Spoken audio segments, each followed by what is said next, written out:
গল্প ডাক্তারবর্গের আজব ক্লিনিক। লিখেছেন বীরু চট্টোপাধ্যায়। তরুণীর বয়স 27-28। চোখের দৃষ্টি কখনো উদাস মাদকতাময়, কখনো শূন্য, কখনো তীক্ষ্ণ সন্ধানী। নীল সিল্কের অত্যন্ত আঁটোসাঁটো গাউনে শারীরিক যাবতীয় আকর্ষণ যার পরনায় পরিস্ফুট হয়েছে যুবতীর দেহে। কথা শুনে, গলার স্বর শুনে সাংবাদিকরা চমকে উঠল। এই কণ্ঠস্বর যেন সারা দেহ মনে সুরসুরি দেয়। তবে কি কণ্ঠস্বরেও যৌন আকর্ষণ বিদ্যমান? ভদ্র মহোদয়গণ, আমি আজ মিসেস ওয়েনরাইটকে আপনাদের সামনে উপস্থিত করছি। বহু ফ্রিজড মহিলার মতো ইনিও আমার দ্বারস্থ হয়েছিলেন উপযুক্ত মন্ত্রণ এবং চিকিৎসার জন্য। অতঃপর সেই তরুণী দ্বিধাহীন ভাষায় সেই অতি ভদ্র সংযত সুইস সাংবাদিকদের কাছে সুনির্বাচিত ডাক্তারের শব্দ সহযোগে বর্ণনা করে যায় কিভাবে হরিসবর্গ এই সুচিকিৎসায় এক উদাসীন বিদুষপ্রিয় বিগত কাম তরুণী থেকে সে চঞ্চল যৌবনোচ্ছল কামনাতিপূর্ণ যুবতীতে রূপান্তরিত হয়ে গিয়েছে। এরপর আরও এমন কিছু তথ্য বলে যায় তরুণী, যাতে উপস্থিত সাংবাদিকদের মুখ চোখ লজ্জায় আরক্ত হয়ে ওঠে। শুধু কথা নয়, অবশেষে প্রফেসর হরিসবর্গের সঙ্গে লালসাপ্লুত আলিঙ্গনাদির দৃশ্যাভিনয়ের দ্বারা সকলকে নিদারুণ বিবস্ত্র করে তুলল এই মহিলাটি। দেখুন, এরপর মহিলাটি সেদিন অঙ্গ থেকে অধিকাংশ পোশাক খুলে নিয়ে পরীক্ষার টেবিলে শুয়ে পড়লেন। আমরা যেন ছাত্র।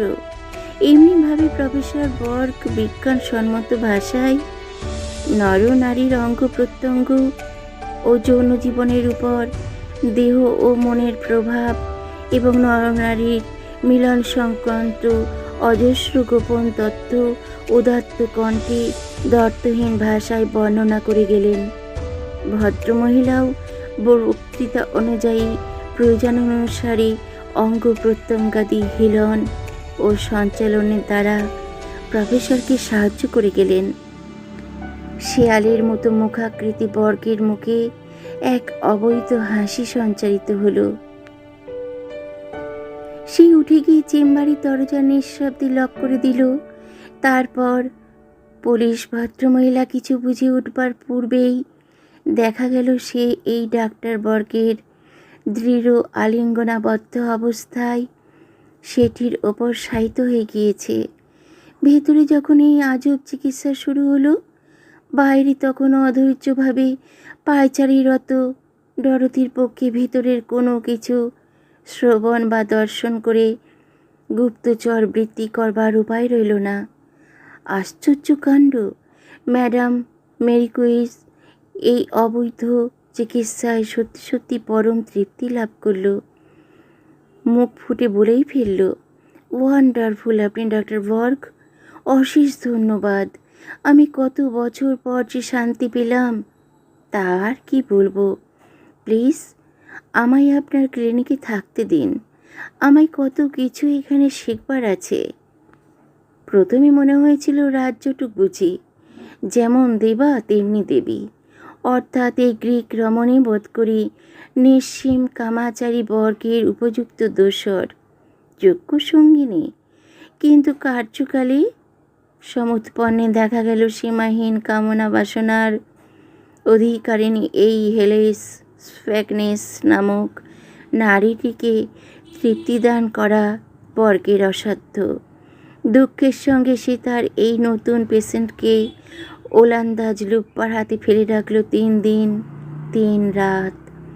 চতুর্থ দিন লুপ্পা রণে ভঙ্গ দিয়ে ক্লান্ত কম্পিত দেহে বেরিয়ে এসে বর্গকে নিবেদন করল, মায়েন হেয়ার ভদ্রমহিলা সাংঘাতিক, আমায় ক্ষমা করবেন, ওকে বরং ফরাসি দাদার দ্বারা চিকিৎসা করান। সেও চতুর্থ দিনের শেষে হাওমাও করে এসে নিবেদন করল, মিস্টার ডিউ, মাফ করুন প্রফেসর, এই ধরনের দ্বিতীয় পেশেন্ট আমার কাছে পাঠালে আমি চাকরি ছেড়ে চলে যাব। অকালে প্রাণে মারা পড়ব নাকি স্যার? বন্ধুরা, গল্পটি এখানেই সমাপ্ত হলো।